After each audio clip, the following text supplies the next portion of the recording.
नमस्कार विद्यार्थी मित्रांनो, Indian polity bye Vicky Shinde या यूट्यूब चॅनलमध्ये आपलं स्वागत आहे। आज आपण या ठिकाणी संभाव्य प्रश्नविश्लेषण भाग 10ला हात घालतोय। मुख्य परीक्षेच्या अनुषंगाने जे काही आपण संभाव्य प्रश्नविश्लेषण सिरीज सुरू केलेली आहे तर त्यातल्या आज भाग 10ला आपण हात घालणार आहोत। आज भाग 10च्या अंतर्गत आपण या ठिकाणी जो काही मुख्य परीक्षेच्या GS2चा जो सिलेबस आहे राज्यसेवेचा, तर त्या राज्यसेवेच्या GS2च्या सिलेबसमधला आणखीन एक महत्त्वपूर्ण घटक पाहणार आहोत। तो म्हणजे कोणता? तर प्रसार माध्यमे किंवा मीडिया, की ज्याच्यावर सुद्धा आयोगाकडून बरेच प्रश्न या ठिकाणी विचारले जातात। किंबहुना आज पावित्वच्या अनेक प्रकारच्या प्रश्नपत्रिकेमध्ये अनेक प्रकारचे प्रश्न मीडिया किंवा प्रसार माध्यमे या टॉपिकच्या अनुषंगाने विचारलेले आपल्याला पाहायला मिळतात। किंबहुना या ठिकाणी या टॉपिकचा संबंध भलेही राज्यसेवा परीक्षेमध्ये किंवा राज्यसेवा मुख्य परीक्षेमध्ये येत असला किंवा GS2च्या पेपरमध्ये येत असला तरी त्यातल्या काही प्रश्नांचा संदर्भ जो आहे तो गट ब गट क च्या दृष्टीनेसुद्धा महत्त्वपूर्ण आहे, कारण की त्याही पातळीवरचे प्रश्न या ठिकाणी गट ब गट क च्या मुख्य परीक्षेमध्ये याच्या आधी विचारलेले आहेत। त्यामुळे या दोन्ही परीक्षांच्या अनुषंगाने आपण या प्रसार माध्यमे किंवा मीडिया या टॉपिकचा विचार जो आहे तो आपण इथं आज करणार आहोत। तर सुरू करूया आजच्या या भाग 10ला। माझा पहिला प्रश्न आहे, लोकशाही शासनात धोरण निर्धारण प्रक्रियेवर प्रभाव टाकणारा एक घटक म्हणून प्रसार माध्यमांमध्ये वृत्तपत्राची भूमिका कोणती? लोकशिक्षण आणि लोकजागृती करणे, जनमत तयार करणे, शासन आणि जनता यातील दुवा म्हणून कार्य करणे। वरीलपैकी कोणते विधान बरोबर आहे? अ फक्त अ आणि ब फक्त अ, ब आणि क, वरील कोणताही पर्याय योग्य नाही। तर जनरली एक लक्षात घ्या की आपल्या या GS2च्या पेपरमध्ये जो काही मीडियाचा टॉपिक आहे त्यामध्ये प्रसार माध्यमांची या लोकमत किंवा लोकशाहीतली असणारी भूमिका किंवा लोकमत निर्धारणातली भूमिका, लोकमत बदलण्यातली भूमिका या अनुषंगाने असणारा जो टॉपिक आहे तो आपल्याला पाहायला मिळतो। आणि मग त्याच धर्तीवर इथं हा प्रश्न विचारला आहे की लोकशाही शासनात धोरण निर्मितीमध्ये या प्रसार माध्यमांची जी काही भूमिका आहे ती नेमकी कशा पद्धतीने विचार घेतली जाते या अनुषंगाने हा प्रश्न आहे। तर वृत्तपत्र प्रसार माध्यमाविषयीचा हा प्रश्न या ठिकाणी केलेला आहे की लोकशाही शासनात धोरण निर्धारण प्रक्रियेवर प्रभाव टाकणारे घटक म्हणून प्रसार माध्यमामध्ये या वृत्तपत्राची भूमिका कोणती आहे? तर जनरली एक लक्षात घ्या की लोकशिक्षण व लोकजागृती करणे ही या ठिकाणी वृत्तपत्र प्रसार माध्यमांची लोकशाहीच्या पातळीवरची किंवा लोकशाहीच्या अंतर्गत धोरण निर्मितीमधली भूमिका आहे का? तर निश्चितपणे आहे। का तर या ठिकाणी वृत्तपत्रांच्या माध्यमातून लोकशिक्षण आणि लोकजागृती करण्याचं कार्य विविध प्रकारच्या माध्यमातून होतं असं म्हणायला काही हरकत नाही। आता विविध प्रकारच्या माध्यमातून म्हणजे नेमकं कोणत्या आधारावर? तर जे काही वृत्तपत्रांच्याद्वारे वेगवेगळ्या प्रकारच्या लेखांचा संदर्भ आपल्याला पाहायला मिळतो, संपादकीय पाहायला मिळतं, स्तंभ पाहायला मिळतात किंवा अग्रलेख पाहायला मिळतात। तर अशा या वेगवेगळ्या प्रकारच्या वैचारिक पातळीवर, विश्लेषणाच्या पातळीवर जर विचार केला किंवा विचारमंचाचा जर विचार केला तर या ठिकाणी लोकशिक्षण आणि लोकजागृती करण्यामध्ये प्रसार माध्यम या वृत्तपत्र प्रसार माध्यमाची भूमिका महत्त्वाची असते असं म्हणायला काही हरकत नाही।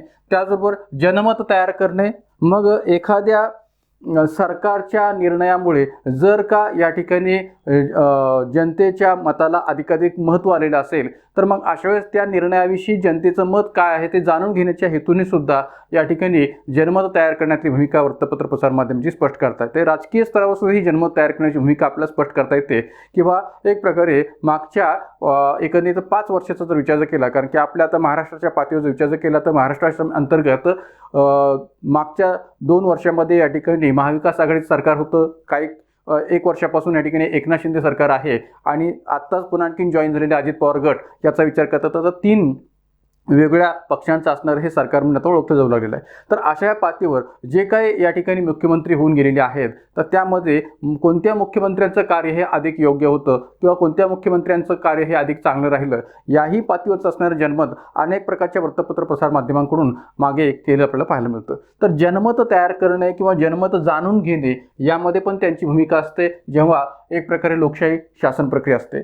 शासन आणि जनता यातील दुवा म्हणून कार्य करणे, तर जनतेच्या ज्या काही या ठिकाणी समस्या असतात, जनतेची जी काही मतं असतात ती पण या ठिकाणी वृत्तपत्रातून प्रसिद्ध होत असलेलं आपल्याला पाहायला मिळतं।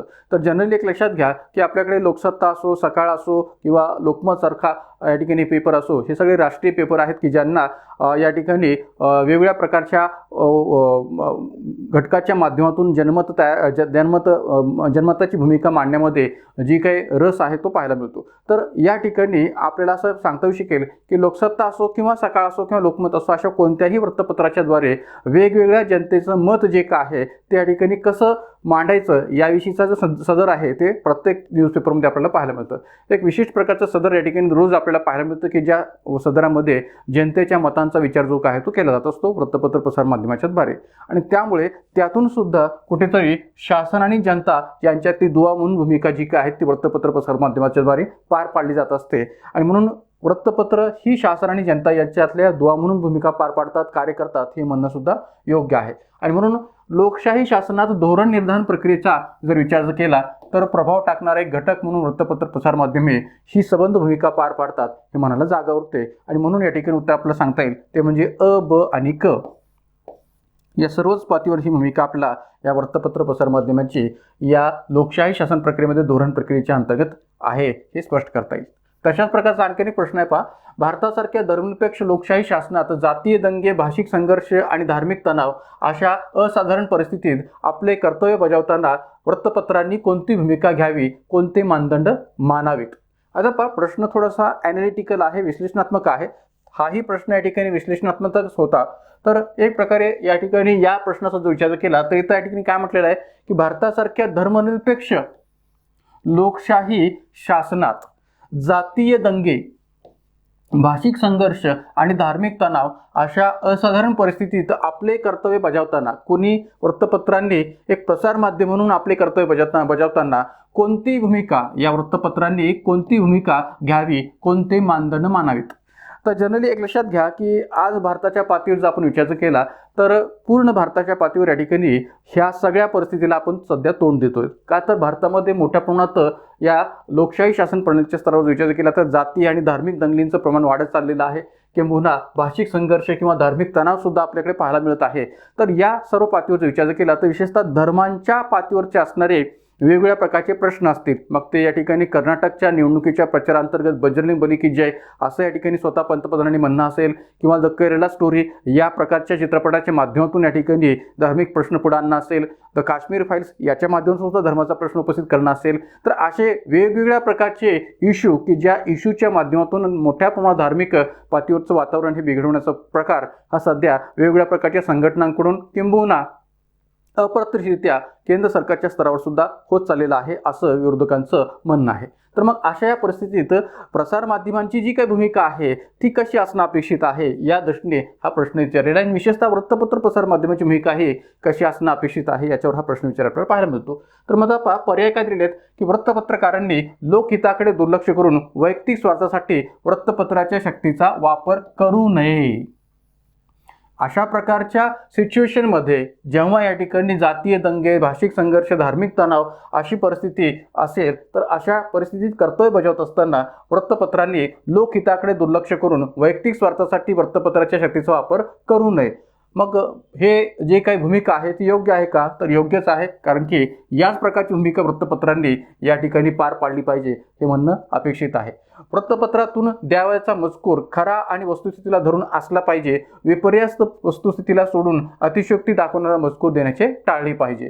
तर ब ही विधान या ठिकाणी अशा परिस्थितीचा विचार करता योग्य आहे की वृत्तपत्रातून द्यावयाचा मजकूर खरा आणि वस्तुस्थितीला धरून असला पाहिजे. का? कारण की बऱ्याच वेळा आपल्याकडे असं चित्र दिसून येतं की अशा प्रकारच्या जातीय दंगली किंवा धार्मिक तणावाच्या परिस्थितीमध्ये जर वृत्तपत्रांकडून या ठिकाणी त्या धार्मिक दंगली किंवा धार्मिक तणावाला या ठिकाणी वाढवण्याच्या बातम्या जर दिल्या जात असतील किंवा एक प्रकारे त्याला अधिकाधिक बिघडवण्याच्या, त्या वातावरणाला अधिकाधिक बिघडवण्याच्या बातम्या जर दिल्या जात असतील तर मग ऑब्व्हियसली या ठिकाणी धार्मिक तणाव वाढायला वेळ लागणार नाही. मग मागे कोल्हापूरमध्ये घडलेली घटना असो किंवा या ठिकाणी इतर शहरा औरंगाबादसारख्या शहरामध्ये झालेली घटना असो, तर या दोन्ही शहरामध्ये धार्मिक पातळीवर या ठिकाणी हिंसा मोठ्या प्रमाणात घडलेली आपल्याला पाहायला मिळते. तर या अशा परिस्थितीमध्ये एक प्रकारे या खऱ्या आणि वस्तुस्थितीला धरून बातम्या देणं किंवा मजकूर मांडणं हे या ठिकाणी गरजेचं असतं. आणि अतिशयोक्ती जी काही दाखवणारे मजकूर आहेत ते टाळले पाहिजेत हेही म्हणणं बरोबर आहे. क वृत्तपत्रे मुक्त नसावेत, त्यावर सरकारचे नियंत्रण असावे. म्हणजे अशा परिस्थितीमध्ये वृत्तपत्रे हे मुक्त नसावेत आणि त्यावर सरकारचे नियंत्रण असावे हे म्हणणं बरोबर आहे का? तर नाही, हे म्हणणं चुकीचं आहे. उलट या ठिकाणी अशा जातीय दंगली, धार्मिक तणाव, धार्मिक संघर्ष जर का घडत असेल, तशा प्रकारची परिस्थिती जर आपल्याला एखाद्या घटक राज्यात किंवा एक प्रकारे या ठिकाणी देशपातळीवर पाहायला मिळत असेल, तर वृत्तपत्रांनी खरं जे काही या ठिकाणी वृत्तांकन आहे ते करणं अपेक्षित आहे, माहिती देणं अपेक्षित आहे, बातम्या देणं अपेक्षित आहे. आणि मग अशा वेळेस वृत्तपत्रांवर बंदी आणणं किंवा त्यांच्यावर नियंत्रण ठेवणं हे सरकारच्या माध्यमातून योग्य नाही आहे. का तर लोकशाहीचा चौथा आधारस्तंभ म्हणून या ठिकाणी प्रसारमाध्यमांकडे पाहिलं जातं. तर मग अशा या लोकशाहीच्या चौथ्या आधारस्तंभाला अशा परिस्थितीमध्ये आपलं मत मांडण्याची, आपलं म्हणणं मांडण्याची किंवा लोकांचं, जनतेचं मत मांडण्याची जर संधी दिली जात नसेल आणि त्यांच्यावर जर सरकारकडून नियंत्रण ठेवलं जात असेल तर ते निश्चितच चुकीचं आहे. कारण की बऱ्याच वेळा आपलं चित्र दिसून येतं की सरकारच्या विरोधी बोलणं हे या ठिकाणी सरकारला पचत नाही. आणि मग अशा वेळेस एखाद्या वृत्तपत्राने, एखाद्या न्यूज चॅनलने जर सरकारविरोधी भूमिका स्पष्टपणे मांडण्याचा प्रयत्न केला तर निश्चितच त्या वृत्तपत्राला किंवा त्या एकंदरीत न्यूज चॅनलला कुठेतरी या ठिकाणी अनेक प्रकारच्या संकटांचा किंवा अनेक प्रकारच्या समस्यांचा सामना करावा लागतो. आणि तशा सध्याच्या परिस्थितीमध्ये तशी चित्र आपल्याला बऱ्याच पातळीवर दिसून येतात. आणि म्हणून भारतातला मीडिया हा एक प्रकारे या ठिकाणी सरकारचा गुलाम झाला आहे की काय असं या ठिकाणी म्हणलं जाऊ लागलेलं आहे. तर एक प्रकारे या ठिकाणी हे जे विधान आहे ते या परिस्थितीचा विचार करता योग्य नाही आहे. ही भूमिका या ठिकाणी असावी असं म्हणता येणार नाही आहे. त्यानंतर वृत्तपत्रांनी टीका करताना न्यायाची भूमिका सोडू नये, न्यायाची भूमिका सोडू नये म्हटलेलं आहे. कुणाच्या न्यायाची भूमिका? तर ज्यांच्यावर अशा प्रकारच्या धार्मिक दंगलीमध्ये अन्याय झालेला आहे तर त्या अन्याय झालेल्या व्यक्तींच्या बाबतीत न्याय या ठिकाणी दिला गेला पाहिजे, त्यांना लवकरात लवकर न्याय प्राप्त झाला पाहिजे. या अनुषंगानेच न्यायाची भूमिका ही त्यांनी सोडू नये. निर्भीडपणाने या वृत्तपत्रांनी अशा परिस्थितीच्या अंतर्गत टीका करणं अपेक्षित आहे. आणि ही टीका करत असताना त्यांनी न्यायाची भूमिका ही मांडली पाहिजे ज्यांच्यावर अन्याय झालेला आहे त्या घटकांच्या अनुषंगाने. मग त्या अल्पसंख्याकांच्या अनुषंगाने असेल किंवा अनुसूचित जाती जमातींच्या दृष्टीतून असेल किंवा महिलांच्या दृष्टीतून असेल, या सर्वांच्या दृष्टीतून वृत्तपत्रांनी अशा परिस्थितीमध्ये टीका करताना न्यायाची भूमिका मांडली पाहिजे. न्यायाची भूमिका ही सोडू नये हे म्हणणं योग्य आहे. आणि म्हणून कोणती पर्याय बरोबर आहे तर अ, ब आणि ड. मात्र क पर्याय जो काय आहे तो चुकीचा आहे. आणि म्हणून या ठिकाणी उत्तर आपल्याला सांगता येईल ते म्हणजे अ, ब आणि ड. पर्याय क्रमांक 4. माझा प्रसार माध्यमांची लोकशिक्षण किंवा लोकजागृती घडवून लोकमत तयार करण्यामध्ये महत्त्वाची भूमिका असते. मग ती प्रसार माध्यमे ही मुद्रित प्रसार माध्यमं असोत किंवा इलेक्ट्रॉनिक प्रसार माध्यमं असोत. म्हणजे या दोन्ही प्रकारच्या प्रसार माध्यमांची, म्हणजे प्रिंट मीडिया असो किंवा इलेक्ट्रॉनिक मीडिया असो, या दोन्ही प्रकारच्या प्रसार माध्यमांची लोकजागृती आणि लोकशिक्षण यामध्ये महत्त्वाची भूमिका असते. का तर प्रसार माध्यमे आपल्या विविध प्रकारच्या लेखांच्या माध्यमातून, संपादकीयच्या माध्यमातून किंवा इलेक्ट्रॉनिक प्रसार माध्यमे विविध प्रकारच्या आपल्या कार्यक्रमांच्या माध्यमातून महत्त्वपूर्ण घडामोडींची माहिती नागरिकांपर्यंत पोहोचवत असतात. एवढंच नव्हे तर प्रसार माध्यमे साक्षरताविषयक विभिन्न प्रकारचे कार्यक्रम, लोकसंख्या नियंत्रणाची आवश्यकता, रोजगाराच्या संधी, शेती विकासाचे नवनवीन प्रयोग, बाल व महिला कल्याण, सामाजिक आरोग्य, स्त्रीभ्रूण हत्या व त्याचे दुष्परिणाम, पर्यावरण संरक्षण व संवर्धन, जल व मृदा संरक्षण संवर्धन अशा अनेक घटकांविषयीची माहिती देऊन लोकशिक्षण घडवण्याचा प्रयत्न जे काय ते करीत असतात. आणि त्यातून लोकमत सुद्धा तयार होत असतं असं म्हणायला काही हरकत नाही. एवढंच नव्हे तर प्रसार माध्यमामध्ये सामाजिक बदल घडवून आणण्यासाठी जनमत तयार करण्याची मोठी ताकद असते. का तर एखाद्या गोष्टीचा या ठिकाणी अधिकाधिक इम्पॅक्ट जो काय आहे किंवा परिणाम जो काय तो समाजावर पडत असतो जर का तशी ती घटना घडलेली असेल तर. म्हणजे जसं या ठिकाणी ओडिशाच्या अंतर्गत रेल्वे मंत्रालयाच्या स्तरावर जर विचार केला तर मोठा रेल्वे अपघात झाला.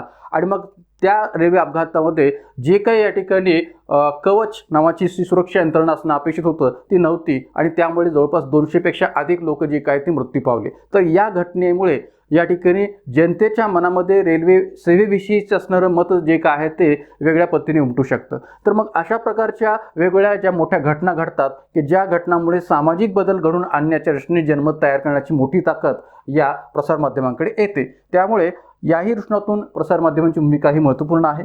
तसंच दारिद्र्य, बेरोजगारी, आरोग्य, पाणी प्रश्न, रस्ते, निवास, सांप्रदायिकता अशा अनेक प्रश्नांबाबत जनतेचं मत काय आहे याचीही जाणीव शासनाला करून देण्याची जबाबदारी ही प्रसारमाध्यमे पार पडत असतात.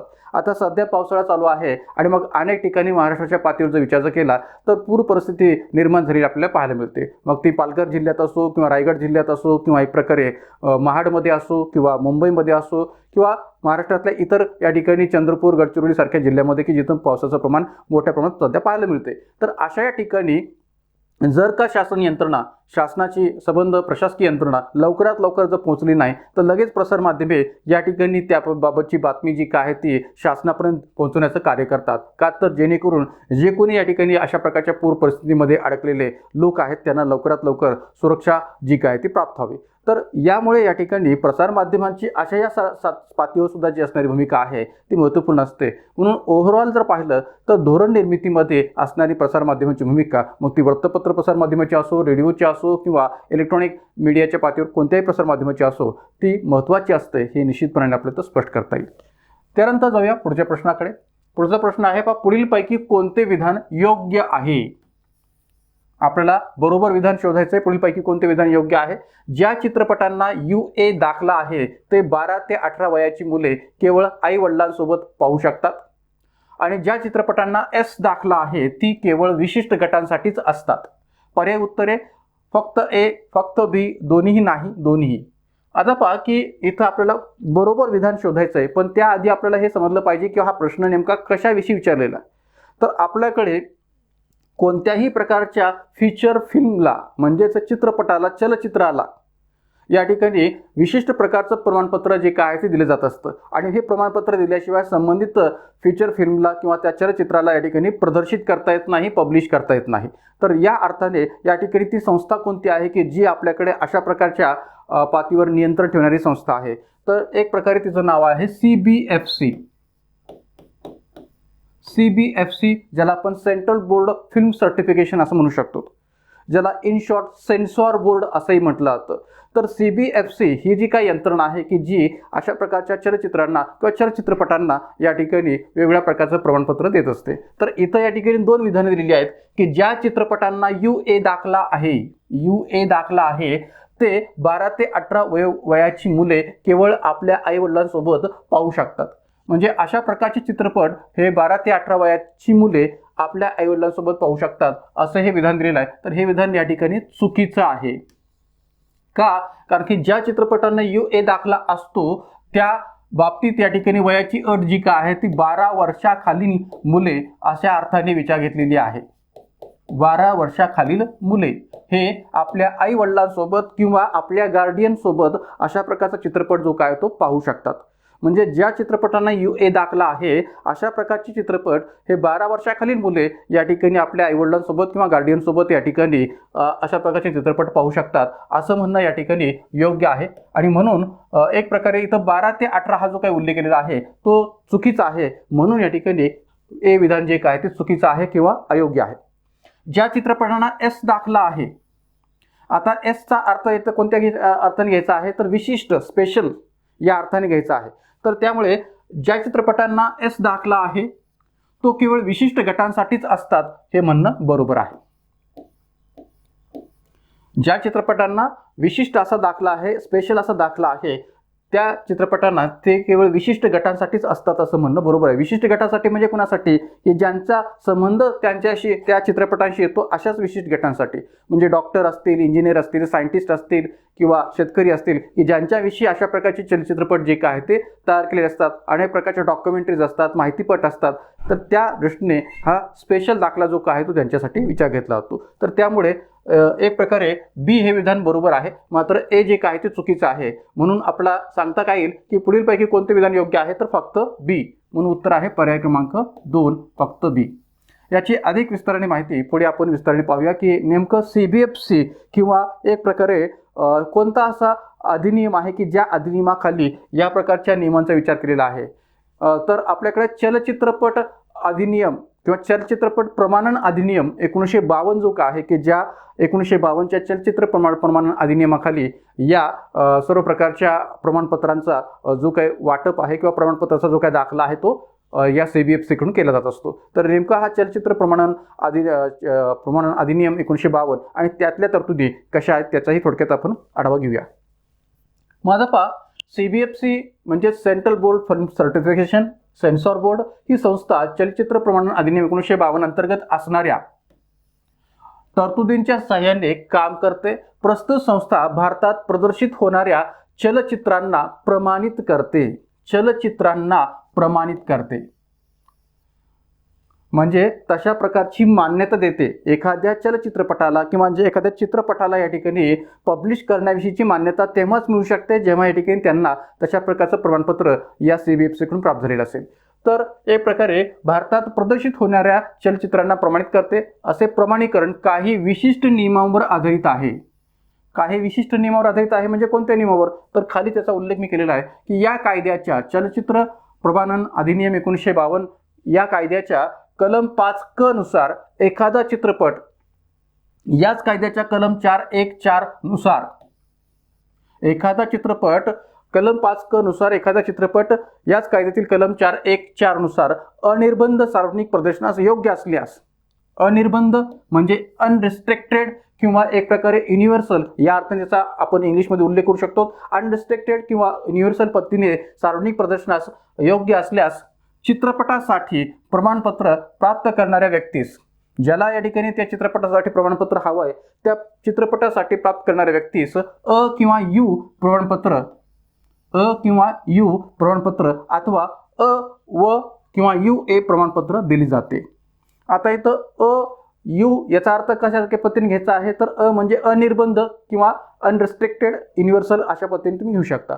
वचा अर्थ अनरिस्ट्रिक्टेड आणि वयस्क या अर्थाने तुम्ही घेऊ शकता. युनिव्हर्सल अँड ॲडल्ट किंवा अनरिस्ट्रिक्टेड अँड ॲडल्ट असंही घेऊ शकता.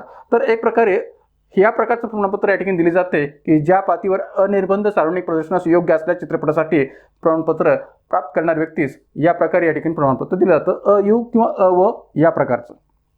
कलम 5 नुसार एखादा चित्रपट अनिर्बंध सार्वजनिक प्रदर्शनासाठी उपयुक्त नाही, अनिर्बंध सार्वजनिक प्रदर्शनासाठी उपयुक्त नाही म्हटलेलं आहे. इथं काय म्हटलेलं आहे? अनिर्बंध सार्वजनिक प्रदर्शनास योग्य असल्यास म्हटलेलं आहे. पण इथं 5 मध्ये काय म्हटलंय की एखादा चित्रपट अनिर्बंध सार्वजनिक प्रदर्शनासाठी उपयुक्त नाही किंवा नसेल, उपयुक्त नाही किंवा नसेल, पण केवळ वयस्क किंवा प्रौढांच्या दृष्टीने सार्वजनिक प्रदर्शनास उपयुक्त असेल. केवळ वयस्क किंवा प्रौढांच्या दृष्टीने सार्वजनिक प्रदर्शनास जर उपयुक्त असेल तर तसेच विशिष्ट वृत्तीच्या वर्गासाठी उपयुक्त असेल. म्हणजे केवळ वयस्क किंवा प्रौढांच्या दृष्टीनेच नव्हे तर त्याचबरोबर पुढे आणखीन एक कॅटेगरी आहे वेगळी, ती म्हणजे काय की विशिष्ट वृत्तीच्या वर्गांसाठी उपयुक्त असेल तर चित्रपटासाठी प्रमाणपत्र प्राप्त करणाऱ्या व्यक्तीस अनुक्रमे W1 प्रमाणपत्र किंवा S विशिष्ट प्रमाणपत्र दिले जाते. मग आता फक्त प्रौढांच्या दृष्टीने जर चित्रपट असेल तर त्याला या ठिकाणी हे प्रमाणपत्र मिळतं, ॲडल्ट बेसिसवरचं प्रमाणपत्र मिळतं WA म्हणजेच वयस्क किंवा ॲडल्ट. आणि जर का तो चित्रपट या ठिकाणी विशिष्ट वृत्तीच्या वर्गासाठी किंवा विशिष्ट गटासाठीच बनवला गेला असेल तर त्यासाठी विशिष्ट प्रमाणपत्र म्हणजेच एक प्रकारे स्पेशल प्रमाणपत्र या ठिकाणी विचार घेतलं जातं की जे की या प्रश्नाचा भाग इथं सांगता येईल की ज्या चित्रपटांना S दाखला दिलेला आहे ते केवळ विशिष्ट गटांसाठीच असतात.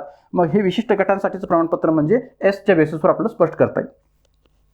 थोडंसं आपण या ठिकाणी या बेसिसवर सुद्धा विचार घेऊया की the big you stands for unrestricted, which means everybody is permitted to watch the film. Unrestricted किंवा त्याला युनिव्हर्सल असाही तुम्ही शब्द वापरू शकता. The big UA stands for unrestricted with caution, म्हणजे एक प्रकारे जसं आपण म्हणतो प्रिकॉशन तर तसा हा शब्द आहे कॉशन. तर एक प्रकारे unrestricted with caution which means parental guidance is required for viewers under the age of 12 म्हणजे 12 वर्षाखालील मुलांच्या दृष्टीने हा UA प्रमाणपत्राचा विचार जो काय तो विचार घेतलेला आहे की जो प्रश्नामध्ये विचारलेला भाग आहे. The big A stand for adults only फक्त प्रौढांसाठी या अर्थाने तो संदर्भ आहे. Which obviously prohibits anybody under the age of 18 to watch the film in theatres.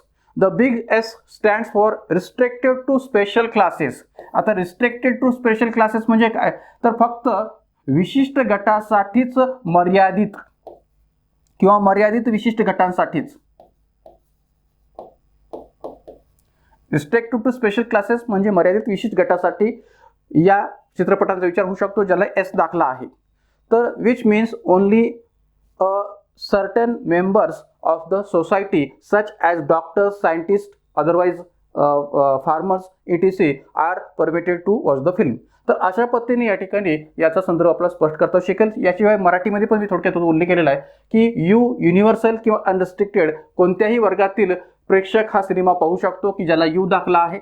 ज्या चित्रपटाला यू प्रमाणपत्राचा दाखला दिलेला आहे तो चित्रपट कोणत्याही वर्गातील प्रेक्षक हा सिनेमा पाहू शकतो.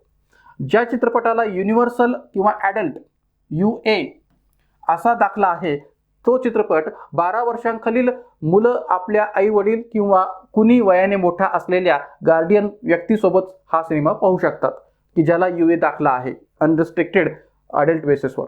त्यानंतर ॲडल्ट A 18 वर्षावरील व्यक्तीच हा सिनेमा फक्त पाहू शकतात. जे 18 वर्षीय व्यक्ती आहेत तेच फक्त अशा प्रकारचा सिनेमा पाहू शकतात. त्यानंतर स्पेशल की ज्याचा संदर्भ या दाखल्याच्या बेसिसवर आहे, डॉक्टर, इंजिनियर, शेतकरी इत्यादी अशा खास वर्गच हा सिनेमा पाहू शकतात. तर या बेसिसवर या ठिकाणी ही वेगवेगळ्या प्रकारची प्रमाणपत्र आपल्याकडे या CBFC या नियंत्रक मंडळाकडून किंवा यंत्रणेकडून या ठिकाणी दिले जात असतात चलचित्रपटांना किंवा चित्रपटांना. तर या अर्थाने इथं उत्तर आपल्याला सांगता येईल ते म्हणजे पर्याय क्रमांक 2 की एक प्रकारे फक्त बीच विधान बरोबर आहे. तर एक उदाहरण म्हणून या ठिकाणी आपल्याला हे जी काही इमेज आहे ती स्पष्ट केलेली आहे. इथं या ठिकाणी UA प्रमाणपत्र जे काय ते दिलेलं आहे, इथं उल्लेख केलेला पहा पॅरेंटल गायडन्स या अर्थाने, आणि इथं वयाची अट इथं दिलेली आहे any child below the age of 12 years या अर्थाने हा उल्लेख इथं आपल्याला केलेला पाहायला मिळतो की जो UA प्रमाणपत्राच्या दृष्टीने आपल्याला स्पष्ट करता येतो. पुढचा प्रश्न, पुढीलपैकी कोणती विधाने अयोग्य आहेत? पुढीलपैकी कोणती विधाने अयोग्य आहेत? वर्तमानपत्रावर देखरेख ठेवण्याचे कार्य प्रेस काउन्सिल ऑफ इंडिया करते. काउन्सिलचे अध्यक्ष सर्वोच्च न्यायालयाचे निवृत्त न्यायाधीश असतात. काउन्सिलमध्ये 29 सदस्य असतात. 20 सदस्य वर्तमानपत्रात जगताचे असतात. 7 सदस्य संसदेतील असतात की ज्यात लोकसभेचे 4, राज्यसभेचे 3, एक साहित्य अकादमीतून, एक बार काउन्सिल ऑफ इंडिया, एक विद्यापीठ अनुदान मंडळातून. तर पर्यायी उत्तरे CE फक्त D, F आणि H फक्त G. विचारले काय की कोणती विधाने अयोग्य आहेत? खालीलपैकी कोणती विधाने अयोग्य आहेत? तर वर्तमानपत्रावर देखरेख ठेवण्याचे कार्य प्रेस काउन्सिल ऑफ इंडिया करते, हे बरोबर आहे, हे विधान बरोबर आहे. काउन्सिलचे अध्यक्ष सर्वोच्च न्यायालयाचे निवृत्त न्यायाधीश असतात, तर हेही विधान बरोबर आहे. सध्या प्रेस काउन्सिल ऑफ इंडियाच्या अध्यक्ष आहेत रंजना प्रकाश देसाई की ज्या महाराष्ट्रातल्या एक प्रकारे या ठिकाणी व्यक्ती आहेत. आणि विशेष म्हणजे या व्यक्तीविषयी आपल्याला हेही माहिती असणं गरजेचं आहे की जेणेकरून याच्याविषयी जरी आयोगाकडून प्रश्न विचारला तर आपल्याला ते माहिती असावं. न्यायमूर्ती रंजना प्रकाश देसाई या महाराष्ट्रातून सर्वोच्च न्यायालयात गेलेल्या पहिल्या महिला न्यायाधीश होत्या. महाराष्ट्रातून गेलेल्या सर्वोच्च न्यायालयातील पहिला महिला न्यायाधीश जर कोणते असतील तर ते आहेत रंजना प्रकाश देसाई की ज्या सध्या या प्रेस काउन्सिल ऑफ इंडियाच्या या ठिकाणी अध्यक्ष आहेत किंवा चेअरमन आहेत. तर या ठिकाणी काउन्सिलचे अध्यक्ष सर्वोच्च न्यायालयाचे निवृत्त न्यायाधीश असतात. त्यानंतर काउन्सिलमध्ये 29 सदस्य असतात, हे विधान मात्र चुकीचं आहे. कारण की प्रेस काउन्सिल ऑफ इंडियामध्ये एक चेअरमन, एक अध्यक्ष आणि प्लस या ठिकाणी 28 सदस्य असतात. त्यामुळे या ठिकाणी काउन्सिलमध्ये एकूण 30 सदस्य असतात असं म्हणणं योग्य नाही आहे. का तर एक अध्यक्ष प्लस 28 एकूण 29 अशा पद्धतीने त्याचं स्वरूप सांगता येईल. 20 सदस्य वर्तमानपत्र जगताचे असतात, हे बरोबर आहे, D विधान बरोबर आहे. त्यानंतर 7 सदस्य संसदेतील असतात, तर हे विधान मात्र पुन्हा चूक आहे. का तर 7 सदस्य नव्हे तर 5 असतात की ज्यामध्ये लोकसभेतले 3 आणि 2 राज्यसभेतले असतात. असे टोटल या ठिकाणी 5 सदस्य हे संसदेतले असतात. त्यामुळे ई विधान पण चूक आहे. एक साहित्य अकादमीतून असतो, हे बरोबर आहे. एक बार काउन्सिल ऑफ इंडियामधून असतो आणि एक विद्यापीठ अनुदान मंडळातून असतो, हे बरोबर आहे. तर एक प्रकारे इथं कोणती विधाने अयोग्य आहेत? तर C आणि E हे विधाने अयोग्य आहेत आणि म्हणून उत्तर आपल्याला सांगता येईल पर्याय क्रमांक 1 C आणि E.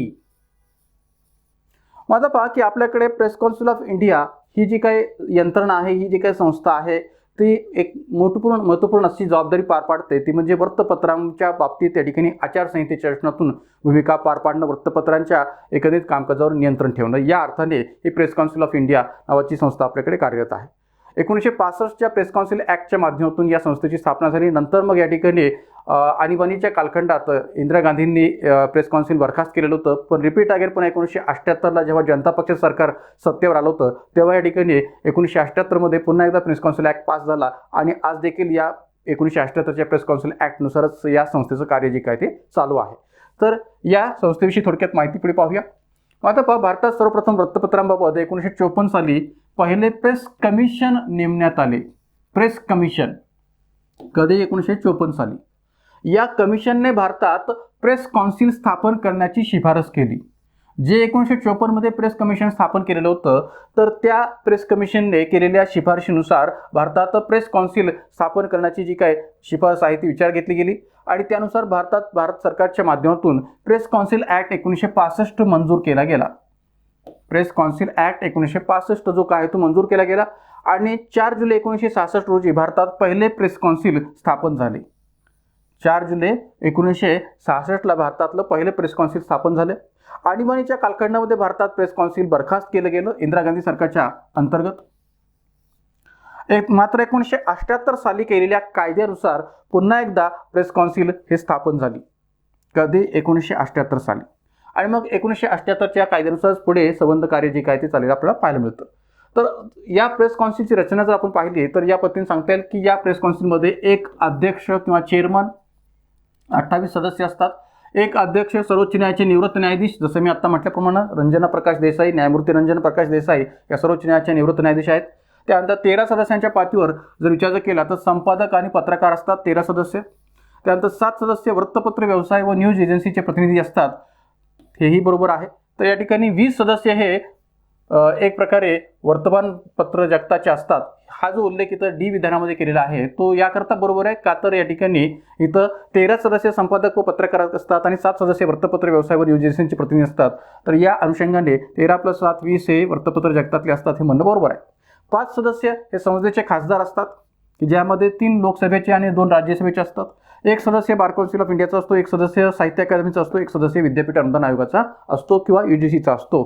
तर या प्रकारे या ठिकाणी प्रेस कौन्सिलची रचना आपल्याला स्पष्ट करता येते. त्यानंतर प्रेस कौन्सिलची उद्दिष्टे काय आहेत, तर एक प्रकारे भारतातील वृत्तपत्रांच्या स्वातंत्र्यास चालना देणे. कारण की जसं मी मगाशी म्हटलं की प्रसार माध्यमे ही लोकशाहीचा चौथा आधारस्तंभ आहेत. तर त्याचा विचार करता या संबंध प्रसार माध्यमांना, मग ते वृत्तपत्र असोत किंवा इतर कोणत्याही प्रकारची मुद्रित प्रसार माध्यम असोत, त्या सर्व प्रसार माध्यमांना या ठिकाणी त्यांच्या मतांना व्यक्त करण्याच्या हेतूने किंवा जे काही वास्तविकता आहे ती मांडण्याच्या हेतूने अधिकाधिक चालना देणं हे अपेक्षित आहे. आणि या यंत्रणेकडून वृत्तपत्राच्या स्वातंत्र्यास अधिकाधिक चालना दिली जाते. वृत्तपत्रे आणि पत्रकार यांच्यासाठी आचारसंहिता निश्चित करणे. का ही आचारसंहिता अपेक्षित आहे, तर जेणेकरून वेगवेगळ्या प्रकारची कठीण परिस्थिती किंवा एक प्रकारे या ठिकाणी संवेदनक्षम परिस्थिती जेव्हा निर्माण होते, देश पातळीवर कायदा व सुव्यवस्थेचे असणे किंवा एखाद्या घटक राज्याच्या पातळीवर कायदा व सुव्यवस्थेचे असणे, तर अशा या संवेदनशील परिस्थितीमध्ये या ठिकाणी वृत्तपत्रांनी आपली भूमिका खूप गांभीर्याने आणि खूप चांगल्या पद्धतीने वठवणे गरजेचं असतं. का, तर कोणत्याही प्रकारच्या बातमीमुळे आणखीन कायदा व सुव्यवस्था बिघडायला वेळ लागणार नाही. तर त्या अनुषंगाने लागणारी आचारसंहिता ही सुद्धा निश्चित करण्याचं काम या यंत्रणेकडून केलं जातं. भारतीय जनतेचे प्रबोधन करण्यासाठी वृत्तपत्रे आणि पत्रकार यांचा दर्जा उंचावणे. कारण की योग्य प्रकारचं जनतेचं प्रबोधन जर होणं अपेक्षित असेल तर वृत्तपत्रांचाही दर्जा योग्य असला पाहिजे, त्यांचा दर्जा उंचावला गेला पाहिजे. पत्रकारांचाही दर्जा जो काय तो उंचावणं असणं अपेक्षित आहे आणि त्यांच्या जबाबदारीची त्यांना जाणीव करून देण्याचं कार्यही या यंत्रणेकडून केलं जातं. का, तर जर का त्या पत्रकारामध्ये त्यांच्या जबाबदारीची जाणीव नसेल, त्यांच्या जबाबदारीची जाणीव निर्माण केलेली नसेल, तर या ठिकाणी ते योग्य प्रकारची जबाबदारी पार पाडू शकणार नाहीत. त्यानंतर लोकभावना आणि संवेदना लक्षात घेऊन बातम्यांचे प्रकाशन करण्यास मदत करणे. कारण की एखाद्या बातमीने असा एखादा प्रश्न उपस्थित होऊ शकतो की जो समाज पातळीवर या ठिकाणी धोकादायक सुद्धा असू शकतो आणि म्हणून एखादी बातमी देत असताना सुद्धा लोकभावना आणि संवेदना या बिघडणार नाहीत याची काळजी घेऊनच त्या बातमीचं प्रकाशन करण्याची जबाबदारी संबंधित वृत्तपत्र माध्यमाची असते किंवा त्या वृत्तपत्राच्या संपादकाची असते. वृत्तपत्र क्षेत्रातील कर्मचाऱ्यांच्या प्रशिक्षण व शिक्षणाची सोय करणे याही दृष्टिकोनातून या यंत्रणेची भूमिका आहे. आणि वृत्तपत्र क्षेत्रातील तंत्रज्ञानाचा विकास आणि तरुण संशोधनास चालना देणे याही दृष्टिकोनातून ही यंत्रणा जी काय आहे ती एक प्रकारे आपलं कार्य जी काय ते करत असते. तर या संबंध उद्दिष्टांना समोर ठेवून आपल्याकडे प्रेस कौन्सिल ऑफ इंडियाचं कार्य जे काय ते चालतं. पुढचा प्रश्न, समुदाय रेडिओ कम्युनिटी रेडिओ म्हणजे CR विषयी पुढीलपैकी कोणते विधान चुकीचे आहेत ते सांगा. कशाविषयी? CR कम्युनिटी रेडिओ याविषयी पुढीलपैकी कोणते विधान चुकीचे आहेत ते सांगा. FMशी तुलना करता CRचे संदेश प्रेषक यंत्र कमी शक्तीचे प्रेषक असतात. CR म्हणजे सेवा देणाऱ्या भागातील समुदायासाठी त्यांच्या संस्थांना कार्यक्रम प्रसारणात सहभागी करून उपयुक्त कार्यक्रमांचे नववानी प्रसारण करणे होय. राज्य कृषी विद्यापीठे, कृषी विज्ञान केंद्रे, सुस्थापित शैक्षणिक संस्था CR केंद्रासाठी अर्ज करू शकतात. आणि शेवटचा पर्याय वरीलपैकी एकही नाही. विचारलंय का आपल्याला की कम्युनिटी रेडिओ किंवा समुदाय रेडिओ याविषयी पुढीलपैकी कोणते विधान चुकीचे आहे ते सांगा. तर एक लक्षात घ्या की कम्युनिटी रेडिओ किंवा समुदाय रेडिओ हा एक जो भाग आहे तो रेडिओचा एक विशिष्ट प्रकार म्हणून सांगता येऊ शकतो की जो विशिष्ट भागापुरताच मर्यादित असतो, विशिष्ट समुदायापुरताच मर्यादित असतो. या अनुषंगाने त्याला कम्युनिटी रेडिओ किंवा समुदाय रेडिओ असं म्हटलं गेलेलं आहे. मग इथं या ठिकाणी या अनुषंगाने जी काही विधानं आहेत ती कशी आहेत, तर एक लक्षात घ्या की FM-शी तुलना करता CRचे संदेश प्रेषक यंत्र कमी शक्तीचे प्रेषक असतात. ऑब्व्हियसली हे बरोबर आहे. का? कारण की विशिष्ट प्रकारच्या समुदायापुरतंच या ठिकाणी त्याचं प्रक्षेपण असतं आणि त्यामुळे त्याची प्रेषक शक्ती ही FM-च्या तुलनेत कमी असते. हे म्हणणं या ठिकाणी बरोबर आहे. म्हणून पर्याय क्रमांक 1 जो आहे तो बरोबर आहे. CR म्हणजे सेवा देणाऱ्या भागातील समुदायांसाठी, म्हणजे ज्या भागात किंवा ज्या समुदायाकरता ही सेवा दिली जाते त्या भागातील समुदायांसाठी त्यांच्या संस्थांना कार्यक्रम प्रसारणात सहभागी करून घेऊन उपयुक्त कार्यक्रमांचे नभोवाणी प्रसारण करणे होय. याही अर्थाने कम्युनिटी रेडिओची किंवा समुदाय रेडिओची व्याख्या करता येऊ शकेल. आता उदाहरण द्यायचं झालं तर मी या ठिकाणी उदाहरण देऊ इच्छितो की पुणे विद्यापीठाच्या अंतर्गत, आता पुणे विद्यापीठ ही एक मोठं या ठिकाणी शैक्षणिक स्तरावरचं संस्था आहे, शैक्षणिक स्तरावरची संघटना आहे, किंबहुना या ठिकाणी युनिव्हर्सिटी आहे. तर अशा या पुणे विद्यापीठांतर्गत अशा प्रकारचा कम्युनिटी रेडिओ प्रकार जो काय तो पाहायला मिळतो विद्यावाहिनी नावाच्या माध्यमातून. तर ही विद्यावाहिनी जी आहे ती एक प्रकारे रेडिओ स्टेशन आहे की जे पुणे विद्यापीठापुरतंच मर्यादित आहे आणि म्हणून तिचं प्रेषक क्षमता जी काय आहे ती कमी आहे FM-शी तुलना करता. आणि म्हणून एक प्रकारे या ठिकाणी शैक्षणिक पातळीवर या विद्यावाहिनीचा विचार जो काय तो पुणे विद्यापीठामध्ये होतो असं म्हणायला काही हरकत नाही. तर या ठिकाणी अशा प्रकारच्या कम्युनिटी रेडिओवरून त्या समुदायाशी संबंधित प्रकारचे जे काही कार्यक्रम आहेत ते प्रसारित केले जातात, त्याचं प्रसारण होत असतं. राज्य कृषी विद्यापीठ, कृषी विज्ञान केंद्रे किंवा सुस्थापित शैक्षणिक संस्था CR केंद्रासाठी अर्ज करू शकतात. तर अशा प्रकारच्या कोणत्याही सुस्थापित शैक्षणिक संस्था की या प्रकारच्या कम्युनिटी रेडिओसाठी किंवा कम्युनिटी रेडिओ केंद्रासाठी या ठिकाणी अर्ज करू शकतात. मग त्याच्यानंतर कृषी विद्यापीठ असोत, कृषी विज्ञान केंद्र असोत किंवा इतर कोणत्याही प्रकारची सुस्थापित शैक्षणिक संस्था असो की जी अशा प्रकारच्या केंद्रासाठी अर्ज करू शकते असं म्हणायला वाव आहे. आणि म्हणून या ठिकाणी सर्वच विधाने बरोबर आहेत. म्हणून उत्तर आपल्याला सांगता येईल वरीलपैकी एकही नाही. पर्याय क्रमांक 4 हे उत्तर आपल्याला स्पष्ट करता येईल वरीलपैकी एकही नाही. का तर समुदाय रेडिओ या दृष्टिकोनातून असणारी संबंध विधाने बरोबर आहेत, एकही विधान चुकीचं नाहीये. माझा पहा, भारतात 1927 पासून रेडिओ प्रसारणाची सुरुवात झाली. कधीपासून? 1927 पासून रेडिओ प्रसारणाची सुरुवात झाली. 1930 साली इंडियन स्टेट ब्रॉडकास्टिंग सर्व्हिसचे दिल्लीहून प्रसारण सुरू झाले. इंडियन स्टेट ब्रॉडकास्टिंग सर्व्हिस याबाबतचे प्रसारण दिल्लीहून या ठिकाणी सुरू झाले. 1936 साली लायनेल फिल्डन यांच्या नियंत्रणाखाली या सर्व्हिसचे नामकरण बदललं आणि ते केलं गेलं all India radio, AIR, all India radio. कधी? 1936 साली. अगोदर काय होतं तर 1930 साली इंडियन स्टेट ब्रॉडकास्टिंग सर्व्हिस या नावाने त्याचा उल्लेख केला जात होता, पण नंतर या ठिकाणी याचं नामकरण बदललं आणि ते ऑल इंडिया रेडिओ किंवा AIR असं करण्यात आलं. आणि 1957 साली याचं नामकरण केलं, म्हणजे स्वतंत्र भारताच्या अंतर्गत याचं नामकरण झालं आकाशवाणी असं या ठिकाणी करण्यात आलं. कधी? 1957 साली. त्यानंतर आज आकाशवाणी हे प्रसार भारती बोर्डाच्या अधीनस्थ राहून काम करते. जसं दूरदर्शन हे प्रसार भारती बोर्डाच्या अधीनस्थ राहून काम करणारी एक प्रकारे प्रसारण व्यवस्था आहे, तसं आता आकाशवाणी किंवा ही जी काय रेडिओ प्रसार माध्यम जे भारतातलं सरकारी माध्यम म्हणून ओळखलं जातं तेही प्रसार भारती बोर्डाच्या नियंत्रणाखाली राहून काम करणारा एक प्रकारे संस्था आहे असं म्हणता येऊ शकेल. तर मित्रांनो, एक लक्षात घ्या की प्रसार भारती बोर्ड की जी एक स्वायत्त मंडळ आहे, स्वायत्त संस्था आहे की जी या ठिकाणी दूरदर्शन आणि आकाशवाणी यांच्या माध्यमातून या ठिकाणी आपली जी काही जबाबदारी आहे ती पार पाडते. तर या प्रसार भारती बोर्डाच्या अधीनस्थ राहून ही आकाशवाणी जी काय ती यंत्रणा काम करते. समुदाय रेडिओ किंवा कम्युनिटी रेडिओच्या माध्यमातून विशिष्ट भागातील समुदायांसाठी त्यांच्या संस्थांना कार्यक्रम प्रसारणात सहभागी करून घेऊन उपयुक्त कार्यक्रमांचे नभोवाणी प्रसारण करणे शक्य झालेले आहे. कुणामुळे? तर या एक प्रकारे कम्युनिटी रेडिओमुळे. त्याचबरोबर राज्य कृषी विद्यापीठे, कृषी विज्ञान केंद्रे, सुस्थापित शैक्षणिक संस्था या समुदाय रेडिओसाठी अर्ज करू शकतात आणि पुणे विद्यापीठाची विद्यावाहिनी याचं एक उत्तम उदाहरण आपल्याला स्पष्ट करता येऊ शकेल, जसं मी आता म्हटलं. शिवाय आकाशवाणीचे मुख्यालय हे संसद मार्ग नवी दिल्ली येथे आहे.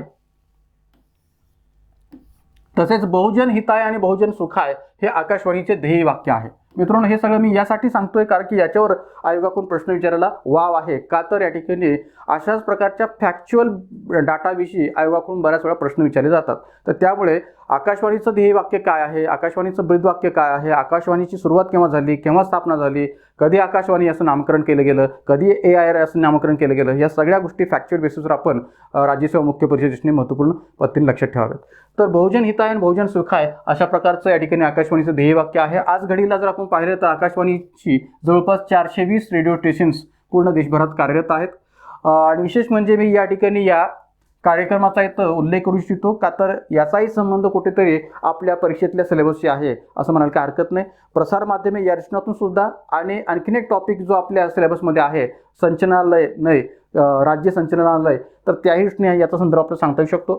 तर दिलखुलास संवाद हा महाराष्ट्र शासनाचा जो काही कार्यक्रम आहे की जो विविध खात्यांच्या धोरणांची, कार्यक्रमांची, योजनांची माहिती देणारा कार्यक्रम आहे. माहिती व जनसंपर्क महासंचालनालय महाराष्ट्र शासन यांच्या निर्मितीने हा कार्यक्रम रेडिओच्या आकाशवाणी केंद्रावरून प्रसारित केला जातो. महाराष्ट्रातील सर्व आकाशवाणी केंद्रावरून हा कार्यक्रम जो काय तो प्रसारित केला जातो, ज्याचं नाव आहे दिलखुलास संवाद. तर जवळपास 8 वर्ष झाला हा कार्यक्रम या ठिकाणी चालू आहे. म्हणजे 8 पेक्षा अधिक वर्ष म्हणता येईल. 2100 भागापेक्षा अधिक भाग याचे झालेले आहेत. कोट्यावधी श्रोते याचे आहेत आणि सर्व श्रोत्यांना मनोरूप पद्धतीने या ठिकाणी या एक प्रकार कार्यक्रमाच्या माध्यमातून संवाद जो काय तो साधला जातो. एवढंच नव्हे तर या ठिकाणी हा कार्यक्रम जो काय तो सोमवार ते शनिवार सकाळी 7:30 ते 7:40 या वेळेमध्ये या ठिकाणी प्रसारित होतो सर्व प्रकारच्या महाराष्ट्रातल्या आकाशवाणी केंद्रावरून, की ज्या कार्यक्रमाच्या द्वारे महाराष्ट्र शासनाच्या विविध खात्यांच्या धोरणांची, कार्यक्रमांची, योजनांची माहिती हे त्या खात्याचे सचिव किंवा मंत्री किंवा एक प्रकारे संचालनालयाचे संचालक देत असतात. तर याही दृष्टीतून हा जो भाग आहे तो आपण लक्षात ठेवण्याची गरज आहे. पुढे जाण्याच्या आधी एक छोटासा ब्रेक घेऊया आपण आणि या ब्रेकच्या माध्यमातून आपल्या Indian polity bye vacation day या ॲपद्वारे ज्या काही वेगळ्या प्रकारच्या बॅचेस आपल्या सध्या सुरू आहेत त्याविषयी थोडक्यात माहिती घेऊया. तर एक प्रकारे आगामी 2024च्या गट ब गट क पूर्वपरीक्षेच्या दृष्टीतून आपली सध्या जी बॅच सुरू आहे ती म्हणजे गट ब गट क पूर्वपरीक्षा बॅच राज्यव्यवस्थेची. एकूण 1000 रुपयाच्या फीसमध्ये ही बॅच आपल्याला अवेलेबल आहे. एकूण 40+ व्हिडिओज, वॉच टाईम 3 पट आणि कालावधी 6 महिने किंवा व्हॅलिडिटी 6 महिने असं या बॅचचं स्वरूप आहे. गट ब गट क पूर्वपरीक्षेचा संपूर्ण सिलेबस याच्यामध्ये कव्हर आहे हेही इथं आपलं स्पष्ट करता येईल. एवढंच नव्हे तर राज्यव्यवस्थेची जी काय राज्यसेवा गट ब गट क मुख्य परीक्षा बॅच आहे ती पण सध्या आपली सुरू आहे. फक्त 1200 रुपयाच्या फीसमध्ये ही बॅच सध्या आपली सुरू आहे आणि एक प्रकारे मुख्य परीक्षेच्या सुधारित अभ्यासक्रमानुसार सर्व प्रकारचा सिलेबस याच्यामध्ये कव्हर केलेला आहे. अभ्यासक्रमाव्यतिरिक्त इतरही अनेक घटकांची माहिती या बॅचमध्ये आपल्याला अवेलेबल होईल की जे घटक अभ्यासक्रमाच्या बाहेरचे आहेत पण त्याच्याविषयी प्रश्न आयोगाकडून विचारलेत अशाही घटकांची तयारी आपण या बॅचमध्ये करून घेणार आहोत. एकूण 60+ व्हिडिओज प्लस नोट्सच्या बेसिसवर असणारी ही बॅच आहे. वॉच टाईम 3 पट आहे, व्हॅलिडिटी 6 महिने आहे. याही बॅचमध्ये आपल्याला व्हिडिओज प्लस नोट्स या ठिकाणी अवेलेबल होतील. त्यानंतर राज्यसेवा पूर्व परीक्षा बॅच सुद्धा आपली सध्या 2024च्या अनुषंगाने ज्यांना तयारी करायची आहे त्यांच्यासाठी सुरू आहे. राज्यसेवा पूर्व परीक्षा बॅच की ज्याची फीस आहे 1200 रुपये. याही बॅचमध्ये एकूण 50+ व्हिडिओज प्लस नोट्स या ठिकाणी आपल्याला प्राप्त होतील. वॉच टाईम 3 पट आहे, व्हॅलिडिटी आहे 6 महिने. तर राज्यसेवा पूर्व परीक्षेचा सर्व घटकांचा असणारा संपूर्ण सिलेबस जो काय तो या बॅचमध्ये आपण कव्हर केलेला आहे. शिवाय जी काही राज्यसेवा मुख्य परीक्षा आगामी सप्टेंबर-ऑक्टोबर 2023 आपली होणार आहे तर त्याही अनुषंगाने आपली राज्यसेवा मुख्य परीक्षा बॅच सुद्धा सध्या सुरू आहे. आणि विशेष म्हणजे राज्यव्यवस्थेच्या GS2च्या पेपरची पार्ट 1ची बॅच सध्या आपली या ठिकाणी ॲपवर सुरू झालेली आहे. तर एक प्रकारे 1300 रुपयाच्या फीसमध्ये हा पार्ट 1चा जो सिलेबस आहे तो आपल्याला त्यामध्ये अभ्यासता येऊ शकेल. आता GS2च्या पेपरमध्ये कोणत्याही प्रकारे पार्ट 1 किंवा पार्ट 2 असा उल्लेख नाही आहे पण विद्यार्थ्यांच्या मागणीस्तव आणि अभ्यासाच्या सोयीच्या दृष्टीने हा पार्ट 1चा जो सिलेबस आहे तो मी एक प्रकारे GS2च्या बेसिसवर आपण पाहू शकतो. तर एक ठिकाणी एक लक्षात घ्या की भारताचे संविधान, भारतीय संघराज्य व्यवस्था, भारतीय प्रशासनाचा उगम, राज्य शासन व प्रशासन, ग्रामीण आणि नागरी स्थानिक शासन संस्था, जिल्हा प्रशासन, पक्ष आणि हितसंबंधी गट आणि निवडणूक प्रक्रिया असे हे वेगवेगळे जे काही 8 घटक आहेत म्हणजे पहिले 8 घटक GS2च्या पेपरमधले ते या ठिकाणी या GS2 पार्ट 1च्या सिलेबसमध्ये आपण कव्हर केलेले आहेत, या बॅचमध्ये कव्हर केलेले आहेत. तर या सर्व प्रकारचा सिलेबस आपण या पार्ट 1मध्ये अभ्यासू शकता GS2 मुख्य परीक्षेच्या दृष्टीने.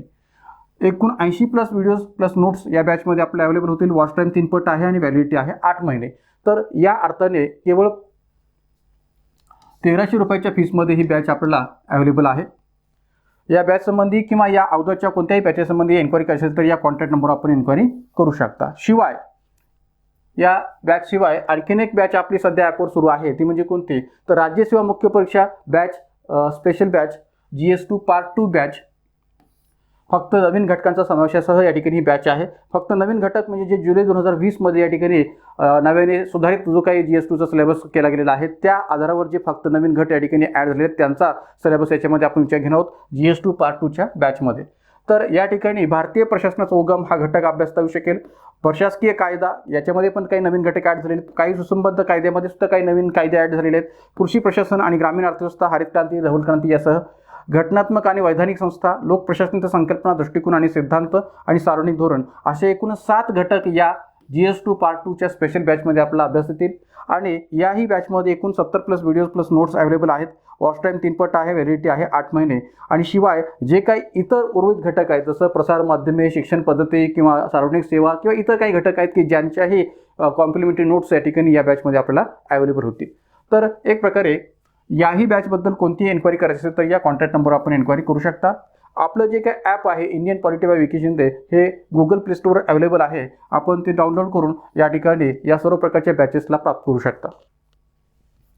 त्याचबरोबर ज्यांना या ठिकाणी व्हिडिओ बेसिसवर बॅचेस नको आहेत त्यांच्याकरता आपल्याच ॲपवर या ठिकाणी ज्या काही PDF नोट्स बॅच आहेत त्या पण सध्या सुरू आहेत. तर गट ब गट क मुख्य परीक्षा PDF नोट्स बॅचसुद्धा आपल्याकडे सध्या अवेलेबल आहे. तर या बॅचमध्ये फक्त PDF नोट्स प्राप्त होणार आहेत. 540 रुपयाच्या फीसमध्ये या ठिकाणी मुख्य परीक्षेच्या गट ब गट कच्या असणार नसणाऱ्या मुख्य परीक्षेच्या सुधारित अभ्यासक्रमाचे सर्व नोट्स प्राप्त होतील. 40 प्लस PDF फाईल्स आहेत. घटक न्याय प्रश्न विश्लेषणाच्या नोट्स याच्यामध्ये प्राप्त होतील. PDF डाउनलोड करून प्रिंट काढता येऊ शकेल. तसंच या ठिकाणी राज्य सेवा मुख्य परीक्षेच्या पातळीवर GS2चा संपूर्ण पेपर सुद्धा त्याच्याही PDF नोट्स आपल्याला या बॅचमध्ये अवेलेबल होतील. 1500 रुपयाची ही फीस आहे की ज्यामध्ये GS2चा संपूर्ण पेपर जो आहे त्याच्या नोट्स आपल्याला अवेलेबल होतील. एकूण 100 प्लस PDF फाईल्स आहेत. सुधारित अभ्यासक्रमाप्रमाणेच नोट्स आहेत आणि PDF डाउनलोड करून प्रिंटसुद्धा काढता येऊ शकेल. तर केवळ PDF बेसिसवर असणारी किंवा केवळ नोट्स बेसिसवर असणारी ही दोन्ही बॅचेस आहेत. याच्याही बाबतची कोणती इन्क्वायरी करायची तर या कॉन्टॅक्ट नंबरवर आपण इन्क्वायरी करू शकता. त्यानंतर जाऊया आपण पुढच्या प्रश्नाकडे. खालीलपैकी कोणत्या व्यक्ती चित्रपटांना प्रमाणपत्र प्रदान करणाऱ्या केंद्रीय मंडळाच्या अध्यक्षा नव्हत्या? खालीलपैकी कोणत्या व्यक्ती चित्रपटांना प्रमाणपत्र प्रदान करणाऱ्या केंद्रीय मंडळाच्या अध्यक्षा नव्हत्या म्हटलेलं आहे. होत्या नाही, नव्हत्या. तर शबाना आझमी, शर्मिला टागोर, अनुपम खेर, अमोल पालेकर, महेश भट्ट, लीला सॅमसन. योग्य पर्याय निवडा. ADE, BCF, ABCDEF. हा टोटली या ठिकाणी फॅक्च्युअल प्रश्न आहे आणि हा प्रश्न सुद्धा रिपीट अगेन CBFC याच्याविषयीचाच आहे. सेंट्रल बोर्ड फिल्म सर्टिफिकेशन म्हणजेच सेन्सॉर बोर्ड याच्याविषयीचाच हा प्रश्न आहे की जो काही सेन्सॉर बोर्ड की ज्यामध्ये या ठिकाणी वेगवेगळ्या प्रकारचे व्यक्तींनी अध्यक्ष म्हणून भूमिका पार पाडलेली आहे.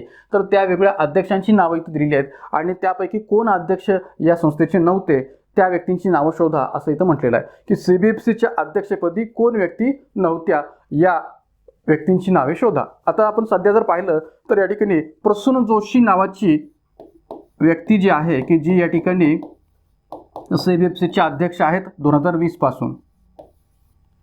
प्रसून जोशी की जे एक फेमस गीतकार म्हणून ओळखले जातात. अनेक प्रकारच्या सिनेमांचे त्यांनी गीत या ठिकाणी लिहिलेले आहेत.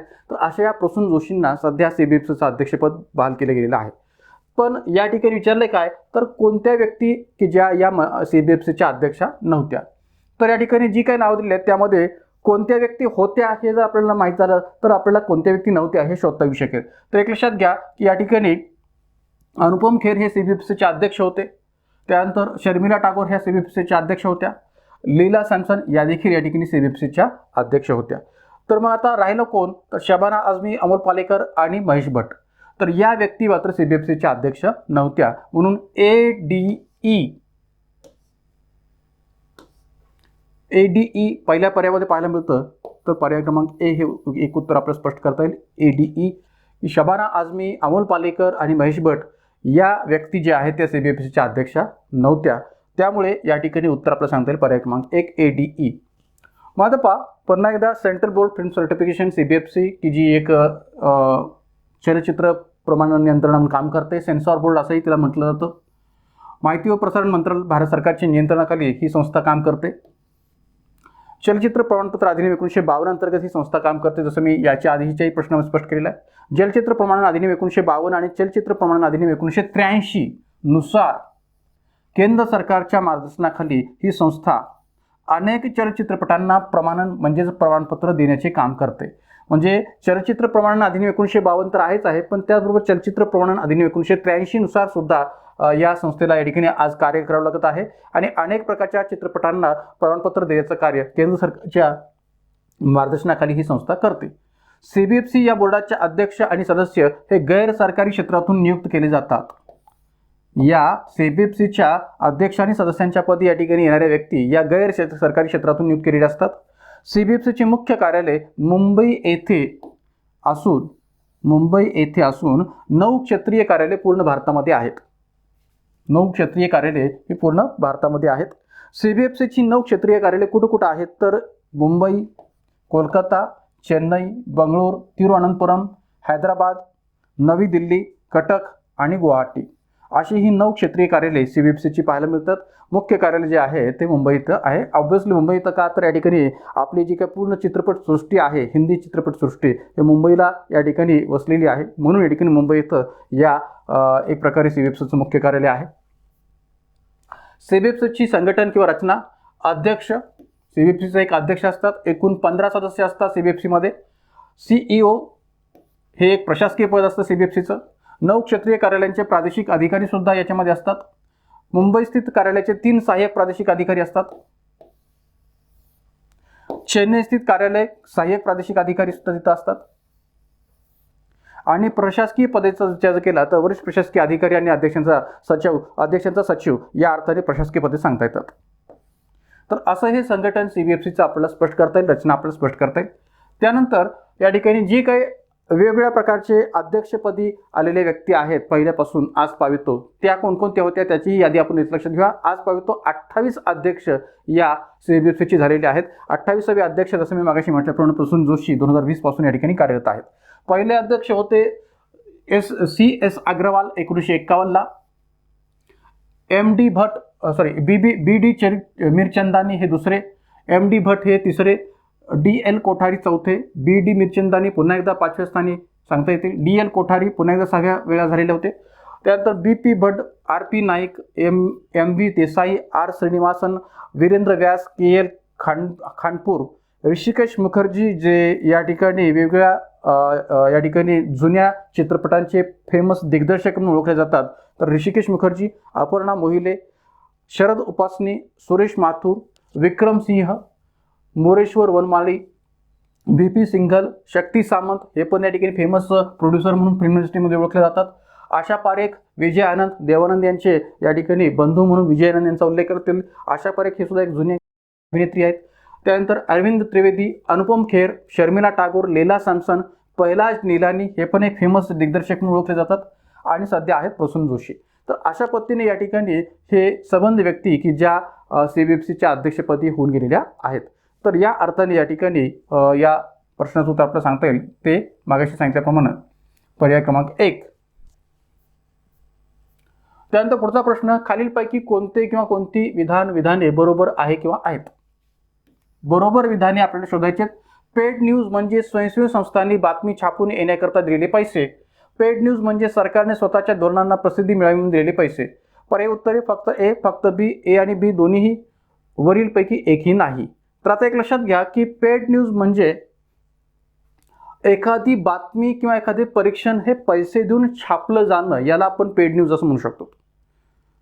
काय की एखादी बातमी किंवा एखादं परीक्षण हे पैसे देऊन छापलं जाणं याला या ठिकाणी खऱ्या अर्थाने पेड न्यूज असं म्हटलं जातं. मग इथं काय म्हटलेलं आहे की पेड न्यूज म्हणजे स्वयंसेवी संस्थांनी बातमी छापून येण्याकरता दिलेले पैसे. स्वयंसेवी संस्थांनी असा संदर्भ त्या पेड न्यूजमध्ये विचार घेतला गेलेला नाही आहे. जी काही व्याख्या या ठिकाणी आपल्याकडे विचार घेतलेली आहे त्या व्याख्येमध्ये स्वयंसेवी संस्थांनी अशा प्रकारची बातमी पैसे देऊन छापणे याला पेड न्यूज असं म्हटलेलं नाही आहे. तर एखादी बातमी किंवा एखादं परीक्षण की जे राजकीय दृष्टीतून या ठिकाणी छापलं जातं त्याला या ठिकाणी पेड न्यूज असं म्हटलं जाऊ शकेल. त्यानंतर पेड न्यूज म्हणजे सरकारने स्वतःच्या धोरणांना प्रसिद्धी मिळावी म्हणून दिलेले पैसे, हेही या ठिकाणी पेड न्यूजमध्ये येत नाही. तर एक प्रकारे या ठिकाणी सरकार आपल्या धोरणांना प्रसिद्धी मिळावी म्हणून जर काय एखाद्या योजनेची, एखाद्या कार्यक्रमाची माहिती जर या ठिकाणी वृत्तपत्र प्रसार माध्यमाद्वारे किंवा इतर माध्यमातून देत असेल तर त्याला या ठिकाणी पूर्णतः पेड न्यूज असं म्हणता येऊ शकत नाही. म्हणून या ठिकाणी हे जे विधान आहे, दुसरंही विधान जे आहे ते चुकीचं आहे. म्हणून ए ही विधान चुकीचं आहे, बी ही विधान चुकीचं आहे. तर या ठिकाणी विचारलं की आपलं की कोणतं विधान बरोबर आहे, तर ए पण नाही आहे, बी पण नाही आहे. म्हणून तर आपल्याला सांगता येईल पर्याय क्रमांक 4 वरीलपैकी एकही नाही. तर खऱ्या अर्थाने पेड न्यूज म्हणजे काय किंवा पेड न्यूजच्या पातळीवरचा संदर्भ कसा ओळखायचा याची थोडक्यात माहिती आपण पुढे येऊया. याचं उत्तर आपलं सांगता येईल पर्याय क्रमांक 4. माझा पहा, पेड न्यूज म्हणजे काय, तर भारतीय प्रेस काउन्सिलच्या व्याख्येनुसार, म्हणजे जे काय आपल्याकडे प्रेस काउन्सिल ऑफ इंडिया आहे त्या बेसिसवर विचार केला तर प्रेस काउन्सिलच्या व्याख्येनुसार, जसं मी मागाशी म्हटलं की पेड न्यूज म्हणजे पैसे देऊन अथवा वस्तूच्या बदल्यात कोणत्याही माध्यमांमध्ये, मग प्रिंट मीडिया असो किंवा इलेक्ट्रॉनिक मीडिया असो, एखादी बातमी वा परीक्षण छापून आणणे होय. पेड न्यूज म्हणजे पैसे देऊन अथवा वस्तूच्या मोबदल्यात कोणत्याही माध्यमांमध्ये, प्रिंट असो किंवा इलेक्ट्रॉनिक मीडिया असो, या माध्यमांमध्ये एखादी बातमी अथवा परीक्षण छापून आणणे होय. ही व्याख्या प्रेस काउन्सिलच्या दृष्टिकोनातून स्पष्ट केली गेलेली आहे. निवडणूक आयोगाने सुद्धा या व्याख्येला स्वीकारलेलं आहे. जी काही व्याख्या प्रेस काउन्सिलच्या माध्यमातून स्पष्ट केलेली आपल्याला पाहायला मिळते त्या व्याख्येला निवडणूक आयोगाने सुद्धा स्वीकारलेलं आहे. निवडणुकीत जो काही उमेदवार असतो त्याला सर्व प्रकारचा जो काही खर्च आहे तो खर्च करत असताना काहीतरी मर्यादा घातलेल्या असतात. कारण की आपल्याकडे निवडणूक खर्चाविषयीच्या मर्यादा निवडणूक आयोगाकडून घातल्या जातात की जेणेकरून या ठिकाणी पैशांचा गैरवापर जो काय तो राजकीय हेतूने किंवा निवडणूक कालखंडामध्ये होऊ नये, मतदारांना एक प्रकारे आकर्षित करण्यासाठी. आणि म्हणून आपल्याकडे या निवडणूक कालखंडामध्ये राजकीय नेत्यांना निवडणुकीच्या खर्चाच्या बाबतीत मर्यादा असतात. तर त्याचाच फायदा या ठिकाणी पेड न्यूजच्या बेसिसवर राजकीय लोकांकडून घेतला जातो की निवडणुकीत उमेदवारास खर्च करण्यावर मर्यादा असल्याने पेड न्यूजच्या माध्यमातून तो आपला प्रचार करत असल्याचे अनेकदा दिसते. बातमीच्या स्वरूपात ती प्रसिद्ध होत असल्याने, म्हणजे ती जी काही गोष्ट आहे किंवा ती जी काही एक प्रकारे घटना आहे किंवा त्या व्यक्तिविशेष काही जे काही वर्णन आहे ते बातमीच्या स्वरूपात प्रसिद्ध होत असल्याने त्याचा बाहेरच्यांना अंदाज देखील येत नाही. म्हणजे सर्वांना असं वाटतं की ती बातमीच आहे, पण ॲक्च्युली या ठिकाणी ती बातमी नसते. तर त्या बातमीसाठी पैसे दिलेले असतात किंवा त्या वर्णनासाठी, त्या व्यक्तिविशेष वर्णनासाठी पैसे दिलेले असतात. तर बाहेरच्यांना या स्वरूपाच्या बातमीचा योग्य प्रकारे अंदाज येत नाही किंवा लक्षात येत नाही की ही पेड न्यूज आहे म्हणून. असं स्वरूप आपल्याला महाराष्ट्राच्या पातळीवर सांगायचं झालं तर माजी मुख्यमंत्री असणाऱ्या अशोक चव्हाण यांच्या बाबतीत आपल्याला पाहायला मिळेल की अशोक चव्हाण जेव्हा मुख्यमंत्री होते तेव्हा अशोक चव्हाणांच्याही बाबतीत अशा प्रकारची पेड न्यूज बाबतची जी काही या ठिकाणी तक्रार आहे ती निवडणूक आयोगाकडे गेली होती. तर एक प्रकारे बातमीच्या स्वरूपात ती प्रसिद्ध होत असल्याने, पेड न्यूज जी काय ती बातमीच्या स्वरूपात प्रसिद्ध होत असल्याने त्याचा जो काही अंदाज आहे तो बाहेरच्यांना येत नाही आणि खऱ्या अर्थाने जर विचार केला तर त्या बातमीसाठी पैसे दिलेले असतात. या व्यवहारात स्वाभाविकच पावती दिली जात नाही. म्हणजे अशा प्रकारची पेड न्यूज देत असताना त्याबाबतची पावती दिली जात नाही. अमुक एखादी बातमी किंवा विश्लेषण हे न्यूज आहे असे सिद्ध करणे सोपे नसते. पेड न्यूज आहे असं सिद्ध करणं सोपं नसतं. म्हणजे एखादी बातमी किंवा विश्लेषण जे आहे ते पेड न्यूज आहे असं म्हणणं या ठिकाणी सहजासहजी सिद्ध करणं शक्य नसतं आणि म्हणून ते सिद्ध करणं हे जरा अवघड जातं. का तर त्या बातमीला या पद्धतीने छापलं जातं की जेणेकरून ते लक्षातच येऊ नये की ती पेड न्यूज आहे. तर त्यामुळे ते सिद्ध करणं सोपं नसतं. तथापि सामान्यतः आता आणखीन एक गोष्ट लक्षात घ्या की कोणत्या प्रकारच्या गोष्टी या पेड न्यूज या संज्ञेमध्ये येऊ शकतात, पेड न्यूज या संकल्पनेमध्ये येऊ शकतात. तर जर का एखाद्या स्पर्धात्मक प्रकाशनामध्ये म्हणजे एक प्रकारे याचा अर्थ नाही की असा आपल्या स्पर्धा परीक्षाशी संबंधित असणारी वेगवेगळ्या प्रकारची मॅगझिन्स, तसा नाही आहे. तर आपल्याकडे जी काही वेगवेगळ्या प्रकारच्या स्पर्धात्मक स्वरूपाचे या ठिकाणी न्यूजपेपर्स आहेत, मग ते सकाळ असेल, लोकसत्ता असेल किंवा या ठिकाणी इंडियन एक्सप्रेस असेल, टाइम्स ऑफ इंडिया असेल, द हिंदू असेल, अशी राष्ट्रीय स्तरावरची किंवा आंतरराष्ट्रीय स्तरावरची जी काही वेगवेगळ्या प्रकारची न्यूज एजन्सी आहेत, न्यूज बेसिसवर या ठिकाणी देणारी वृत्तपत्र आहेत. तर अशा या मोठ्या स्पर्धात्मक प्रकाशनांमध्ये छायाचित्र आणि शीर्षक समान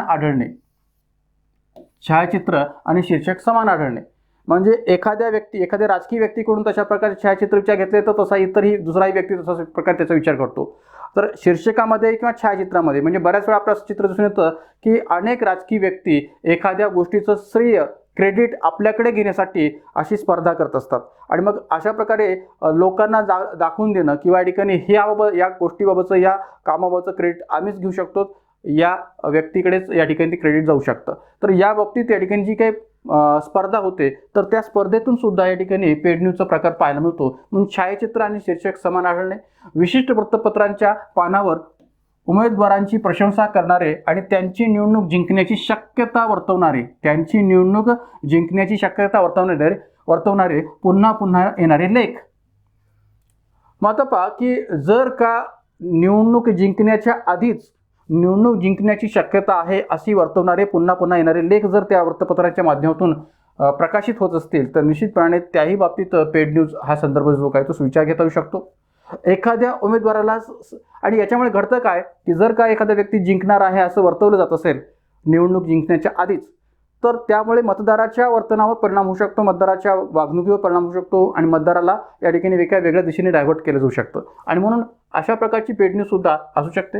एखाद्या उमेदवाराला समाजातील प्रत्येक घटकाचा पाठिंबा असून एखाद्या विशिष्ट उमेदवाराला समाजातील प्रत्येक घटकाचा पाठिंबा असून तोच उमेदवार निवडणूक जिंकणार असल्याचे वृत्त या ठिकाणी प्रसिद्ध करणे किंवा प्रसारित करणे, तर याच्यामुळे सुद्धा मतदाराच्या वर्तनावर परिणाम होऊ शकतो. एखादा कार्यक्रम ज्यात उमेदवाराची अधिक प्रसिद्धी करणे आणि विरोधकांच्या बातम्या न घेणे या गोष्टी सुद्धा पेड न्यूज या संज्ञेमध्ये येऊ शकतात. तर या सर्व अर्थाने या ठिकाणी पेड न्यूजचा संदर्भ जो आहे तो स्पष्ट करता येऊ शकतो. तर तसंच जाहिरात आणि बातमी यातील फरक जर का आपल्याला या ठिकाणी तो पेड न्यूज आहे का नाही हे लक्षात येत नसेल तर त्याचा संदर्भ कसा लक्षात घेता येऊ शकतो. तर जाहिराती आणि बातमी यामध्ये फरक कसा असतो याचा संदर्भ इथं लक्षात आला तर आपल्याला पेड न्यूज ओळखता येऊ शकते. प्रेस काउन्सिलच्या मार्गदर्शक तत्वानुसार बातमी आणि जाहिरात यातील सीमारेषा डिस्क्लेमर छापून स्पष्ट केलेली असते. यामध्ये दोन्हीमधली जी काही फरक आहेत किंवा तफावत जी काय आहे ती या ठिकाणी डिस्क्लेमर छापून स्पष्ट केलेली असते. जाहिरात ही विक्री वाढवण्यासाठी असते. कोणत्याही प्रकारची जाहिरात ही त्या संबंधित उत्पादनाची विक्री वाढवण्यासाठी असते, तर बातमी ही माहितीसाठी असते. पेड न्यूज ही लेख या स्वरूपात सुद्धा दिली जाऊ शकते, फीचर या स्वरूपात सुद्धा दिली जाऊ शकते, जाहिरातीच्या स्वरूपात सुद्धा दिली जाऊ शकते, मुलाखत स्वरूपात दिली जाऊ शकते, बातमी स्वरूपात सुद्धा असू शकते. आणि म्हणून पेड न्यूज ही लेख, फीचर, जाहिरात, मुलाखत, बातमी अशा प्रकारची असू शकते आणि म्हणूनच ती लक्षात यायला, ओळखायला या ठिकाणी वेळ लागतो आणि बऱ्याच वेळा या ठिकाणी ती लक्षात पण येत नाही. तर त्यामुळे या दृष्टीने पेड न्यूजचा संदर्भ जो काय तो लक्षात घेण्याची गरज आहे. त्यानंतर पुढे जाण्याच्या आधी पुन्हा एक छोटासा आपला ब्रेक घेऊया आणि या ब्रेकच्या माध्यमातून आपल्या ॲपच्या द्वारे चालणाऱ्या इतर बॅचेसविषयीची थोडक्यात माहिती घेऊया. तर एव्हर टाईम सर्वच प्रकारच्या परीक्षांना उपयोगी पडणारी ही बॅच आहे ती म्हणजे पंचायत राज आणि नागरी असोसिएशन स्पेशल बॅच. याला सर्वच प्रकारच्या परीक्षांसाठी उपयोगी बॅच असं का मी म्हणतोय, कारण की प्रत्येक परीक्षेमध्ये आपल्याला स्थानिक स्वराज्य संस्थाविषयीचे प्रश्न हे विचारले जातात. तर त्या अनुषंगाने पंचायत राज आणि नागरी असोसिएशन स्पेशल बॅच ही आपली सध्या ॲपवर सुरू आहे. फक्त 300 रुपयाच्या फीसमध्ये संपूर्ण पंचायत राज आणि नागरी असोसिएशन स्पेशल बॅचचा जो काही सिलेबस आहे तो आपल्याला अवेलेबल होईल. 19 plus videos plus notes, watch time 3 पट, व्हॅलिडिटी 6 महिने. तर या बॅचमध्ये ग्रामीण पंचायत संस्था, शहरी स्थानिक स्वराज्य संस्था, 73वी घटनावस्ती, 84वी घटनावस्ती, पेसा कायदा 1996 आणि इतर अनेक प्रकारच्या नवीन अपडेट्स 2023 पर्यंतच्या सर्व अपडेट्ससह असणारी ही बॅच आहे केवळ 300 रुपयाच्या फीसमध्ये. त्याचबरोबर इतरही सर्व प्रकारच्या परीक्षांना उपयोगी पडणारे म्हणजे पूर्व परीक्षा असो किंवा मुख्य परीक्षा असो या सर्व प्रकारच्या परीक्षांना उपयोगी पडणारे, मग ती गट ब गट क ची परीक्षा असो किंवा राज्यसेवा पूर्व परीक्षा असो, तर या दृष्टीने घटनावस्ती आणि कलमाविषयीचे प्रश्न हमखास विचारले जातात. त्याही दृष्टीने आपली एक स्पेशल बॅच आहे घटनावस्ती आणि कलमे स्पेशल बॅच. फक्त 100 रुपयाच्या फीसमध्ये या बॅचला आपण प्राप्त करू शकता. घटनावस्ती आणि कलमे यांचे एकत्रित सांगड घालून या बॅचमध्ये सर्व प्रकारचे विश्लेषण पाहायला मिळेल. घटनावस्ती आणि कलमे यांचे प्रश्न सुद्धा यामध्ये आपल्याला प्राप्त होतील. एकूण 10 प्लस व्हिडिओज आणि प्लस नोट्सच्या बेसिसवर असणारी ही बॅच आहे. वॉच टाईम 3 पट आहे आणि व्हॅलिडिटी 3 महिने आहे. दोन्ही बॅचेसची एन्क्वायरी करायची असेल तर या कॉन्टॅक्ट नंबरवर आपण एन्क्वायरी करू शकता. त्याचबरोबर या ठिकाणी आपली 2024 सेशनातून ज्यांना वेगवेगळ्या एक्झामची तयारी करायची आहे, मग राज्यसेवा पूर्वपरीक्षा असो किंवा गट ब गट क पूर्वपरीक्षा असो किंवा सरळ सेवा परीक्षा असो, या सर्व अनुषंगाने 2024च्या पातळीवर तयारी करायची असेल तर त्यांच्याकरता बेसिक फाउंडेशन बॅचसुद्धा आपली सध्या सुरू आहे. फक्त 700 रुपयाच्या फीसमध्ये या ठिकाणी ही बॅच आपल्याला अवेलेबल आहे आणि यामध्ये या सर्व प्रकारच्या परीक्षांचा जो काही सिलेबस आहे तो कव्हर केलेला आहे. गट ब गट क राज्यसेवा पूर्वपरीक्षा आणि सरळ सेवा या सर्व प्रकारच्या परीक्षांचा सिलेबस आपल्याला याच्यामध्ये अवेलेबल आहे. 29 plus videos plus notes, watch time 3 पट आणि व्हॅलिडिटी आहे 6 महिने. त्याचबरोबर या ठिकाणी डिपार्टमेंटल PSI पूर्वपरीक्षा बॅच ही सुद्धा आपली सध्या सुरू आहे. फक्त 700 रुपयाच्या फीसमध्ये ही बॅच आपल्याला अवेलेबल आहे. आयोगाच्या अभ्यासक्रमानुसार संपूर्ण मांडणी केलेली आहे. एकूण 25 प्लस व्हिडिओज आहेत, वॉच टाईम 3 पट आहे आणि व्हॅलिडिटी आहे 6 महिने. तर या दोन्ही बॅचेसविषयीची कोणती इन्क्वायरी केली असेल तर या कॉन्टॅक्ट नंबरवर आपण इन्क्वायरी करू शकता. त्यानंतर जाऊया या प्रश्नाकडे. असाही प्रश्न मागे आयोगाने विचारलेला आहे राज्यसेवा मुख्य परीक्षेमध्ये की एका बाजूला सरकारी असणाऱ्या या ठिकाणी वाहिन्यांची नावं, दूरदर्शनच्या वेगवेगळ्या वाहिन्यांची नावं आणि दुसऱ्या बाजूला त्या वाहिन्यांची वैशिष्ट्ये आणि जोड्या लावा असा प्रश्न विचारलेला आहे की DD India, DD Bharati, DD news आणि DD नॅशनल अशी 4 वाहिन्यांची नावं दिलेली आहेत. वैशिष्ट्ये आहेत कला व संस्कृती, आंतरराष्ट्रीय वाहिनी, प्रेक्षक संख्येत सर्वोच्च, द्विभाषिक वाहिनी. तर या ठिकाणी खाली जे पर्याय दिले त्या पर्यायांच्या आधारावर आपल्याला त्याचं उत्तर शोधायचं आहे. मग आता पहा DD इंडिया. तर DD इंडिया ही एक प्रकारे सरकारची म्हणजे केंद्र सरकारची वाहिनी आहे आणि विशेष म्हणजे या ठिकाणी ही आंतरराष्ट्रीय वाहिनी आहे. भारताच्या पातळीवरची ही आंतरराष्ट्रीय वाहिनी आहे, म्हणून या ठिकाणी याचा संदर्भ आपल्याला पर्याय क्रमांक 2 च्या स्पष्ट करता येईल. DD भारती की जी कला व संस्कृतीशी संबंधित असणारी वाहिनी आहे दूरदर्शनची. DD न्यूज तर एक प्रकारे या ठिकाणी ही न्यूज देणारी वाहिनी आहे किंवा बातम्या प्रसारित करणारी वाहिनी आहे आणि ही द्विभाषिक वाहिनी आहे. का तर या ठिकाणी हिंदी आणि इंग्रजी या दोन्ही भाषेमध्ये एक प्रकारे यावर न्यूज दिले जातात आणि म्हणून या ठिकाणी हिंदी आणि इंग्रजी या दोन्ही भाषांमध्ये न्यूज देणारी ही DD न्यूज द्विभाषिक वाहिनी आहे. आणि DD नॅशनल की जी प्रेक्षक संख्येत सर्वोच्च आणि सर्वाधिक लोकप्रिय वाहिनी म्हणून याचा उल्लेख केला जातो. तर DD नॅशनल ही संपूर्ण देश पातळीवर पाहिली जाणारी दूरदर्शनची वाहिनी आहे, म्हणून ती सर्वाधिक लोकप्रिय आणि प्रेक्षक संख्येत सर्वोच्च असणारी वाहिनी म्हणून ओळखली जाते. तर या अर्थाने या पातळीवर या जोड्या जे काय ते आपल्याला स्पष्ट करता येतील. तर A जोडीचा संबंध 2शी जोडला जातो, त्यानंतर 1शी 2 Bचा 1शी, Cचा 4शी आणि Dचा 3शी. तर या अनुषंगाने या ठिकाणी उत्तर आपलं सांगता येईल पर्याय क्रमांक 1 2 1 4 3 या प्रश्नाचं उत्तर. तर जनरली आपल्याला या ठिकाणी दूरदर्शनच्या सगळ्याच वाहिन्यांची नावं माहिती नसतात, पण एक लक्षात घ्या की आयोग तुम्हाला प्रश्न विचारत असताना एखाद्या खाजगी वाहिनी संबंधी प्रश्न विचारेल असं मी पूर्ण अर्थाने म्हणणार नाही. विचारेल सुद्धा, पण तेवढ्या त्या अर्थाने म्हणता येणार नाही. का? कारण की आयोगाचा अधिकाधिक भर जो आहे तो सरकारी यंत्रणाविषयी प्रश्न विचारण्यावर असतो. मग दूरदर्शन असो, रेडिओ असो, CBFC असो, प्रसार भारती बोर्ड असो किंवा प्रेस काउन्सिल ऑफ इंडिया असो, या ज्या काही संबंध सरकारी यंत्रणा आहेत त्यांच्यावरच अधिकाधिक प्रश्न विचारण्यावर आयोगाचा भर असतो. त्यामुळे या ठिकाणी दूरदर्शनच्या ज्या काही संबंध वाहिन्या आहेत, विशेषतः प्रादेशिक वाहिन्या वगळता ज्या काही या ठिकाणी राष्ट्रीय स्तरावरच्या वाहिन्या आहेत त्यांची तरी किमान नावं आपल्याला माहिती असली पाहिजेत. कारण की DD रेट्रो नावाची सुद्धा एक दूरदर्शनची वाहिनी ही कोरोना कालखंडामध्ये सुरू केली गेली होती. आजही ती वाहिनी आपल्याकडे कार्यरत आहे. एवढंच नव्हे तर भारतातील संबंध शेतकऱ्यांच्या पातळीवर शेतीविषयक वेगवेगळ्या प्रकारच्या तंत्रज्ञानाचं, शेतीविषयक वेगवेगळ्या प्रकारच्या संशोधनाचं, शेतीविषयक वेगवेगळ्या प्रकारच्या माहितीची प्रसारण करणारी वाहिनी म्हणून DD किसान नावाची वाहिनीसुद्धा आपल्याकडे सरकारची, केंद्र सरकारची वाहिनी म्हणून ओळखली जाते किंवा भारत सरकारच्या पातळीवर दूरदर्शनची वाहिनी म्हणून ओळखली जाते. तर DD किसान असो, DD रेट्रो असो, DD नॅशनल असो किंवा एक प्रकारे DD इंडिया असो, DD न्यूज असो किंवा या इतर ज्या काही वाहिनी आहेत त्या असोत, त्या सर्वांची माहिती असणं आपलं गरजेचं आहे दूरदर्शनच्या बेसिसवर. त्यानंतर या ठिकाणी ओळीने 14 सिनेमाचे रजत महोत्सवी यश प्राप्त करणाऱ्या हिंदी चित्रपटातील सिने कलावंत कोण? अमिताभ बच्चन, राज कपूर, देवानंद, राजेश खन्ना. तर मित्रांनो एक लक्षात घ्या की असाही प्रश्न विचारला जाऊ शकतो का आयोगाकडून? तर विचारायला काही हरकत नाही, कारण की ऑब्व्हियसली या ठिकाणी चित्रपट म्हटलं की संबंध येतो CBFCशी आणि मग या ठिकाणी CBFC किंवा चित्रपट हा जो भाग आहे तो मीडियाचा पार्ट मोडतो. त्यामुळे असाही प्रश्न जनरल बेसिसवर इथं विचारला जाऊ शकतो. तर असाच प्रश्न प्रसार माध्यमे या टॉपिक अंतर्गत विचारला गेला होता की ओळीने 14 सिनेमांचे रजत महोत्सवी यश प्राप्त करणाऱ्या हिंदी चित्रपटातील सिने कलावंत कोण?